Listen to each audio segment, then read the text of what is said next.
В Уфе сегодня стартовали вторые открытые Евразийские студенческие игры боевых искусств. Турнир будет проходить на базе Башкирского аграрного университета. В первый день спортивного форума прошли соревнования по всестилевому карате, тхэквондо, кикбоксингу и борьбе на поясах.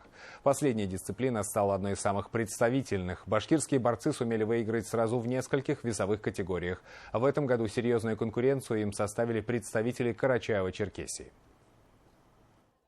Действительно, уже в этом году на высоком уровне приехали много и иностранцев, и уже в этом году побольше регионов, сильные наши регионы, кто занимается именно борьбой на поясах. Это Карачаево-Черкесия, Нижегородская область, город Москва, и где-то около 8 регионов таких сильно приехали.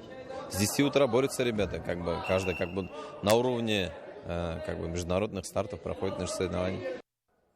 Соревнования продолжатся завтра. Участники выявят лучших в айкидо, самбо, рукопашном бое и тайском боксе. Студенческие игры боевых искусств в столице республики продлятся до воскресенья. По итогам всех соревнований определят лучший вуз и СУС.